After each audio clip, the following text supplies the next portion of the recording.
Clive Staples Lewis was born November 29, 1898 in Belfast, Ireland.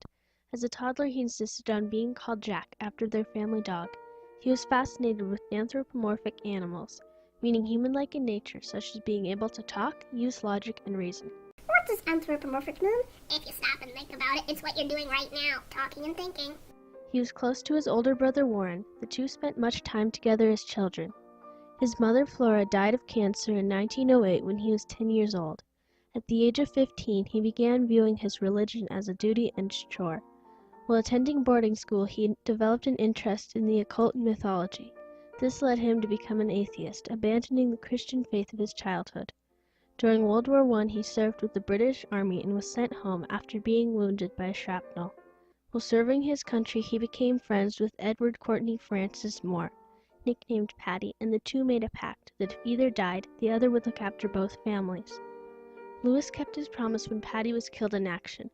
Having already been introduced to Paddy's mother before his death, he adopted Mrs. Moore as though she were his own mother, and a strong bond was built between them, such that he even called her mother. After many debates at Oxford, he began to realize that man's possession of logic required a cosmic logic behind it. In 1929, he reluctantly became a theist, which is a person who believes that there is a supernatural God who created the earth. Eventually, he returned to Christianity in 1931 after the influence of arguments he had with his friends at Oxford, one of whom being J.R.R. Tolkien. Lewis and Tolkien were fellow novelists that were part of a literary group at the university known as the Inklings. Lewis wrote and published 2 books, Dimer, a single-story poem, and Spirits in Bondage, a collection of poems, before converting to Christianity. They were both published under his pen name, Clive Hamilton. From 1941 to 1943, he spoke on a religious program's broadcast. They were broadcast by the British Broadcasting Corporation in London. This was at the time that the city was under the air raids of World War II. His wartime broadcasts on the subject of Christianity brought him worldwide approval.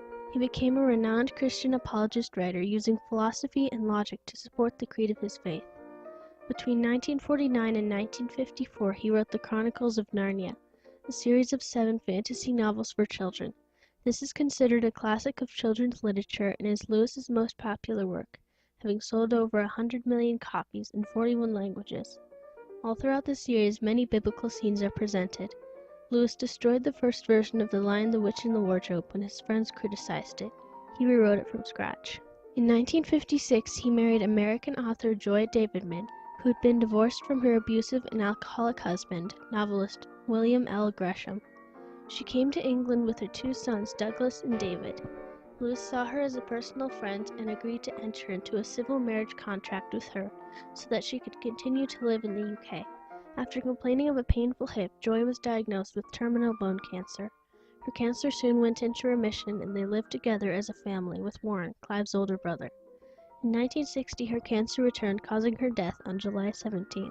In his book Mere Christianity, Lewis challenged the view that Jesus was a great moral teacher but not God by saying, "I am trying here to prevent anyone from saying the really foolish thing that people say about him. I'm ready to accept Jesus as a great moral teacher, but I don't accept his claim to be God. This is one thing we must not say. A man who was merely a man and said the sort of things Jesus said would not be a great moral teacher. He would either be a lunatic on the level with the man who says he is a poached egg, or else he would be the devil of hell. You must make your choice. Either this man was and is the Son of God, or else a madman or something worse. You can shut him up for a fool. You can spit at him and kill him as a demon, or you can fall at his feet and call him Lord and God. But let us not come with any patronizing nonsense about him being a great human teacher. He has not left that open to us. He did not intend to." It was voted the best book of the 20th century by Christianity Today in 2000. He said, "I believe the sun has risen, not only because I see it, but because I see everything with it." In early June of 1961, Lewis began suffering from nephritis, which is the inflammation of the kidneys. This resulted in blood poisoning. He died on November 22, 1963 from renal failure. He collapsed in his bedroom at 5:30 p.m. and died a few minutes later. Media coverage of his death was just about completely overshadowed by the news of the assassination of President John F. Kennedy, whose death occurred the same day. Clive Staples Lewis has helped lead many to Christianity through his life and literary works.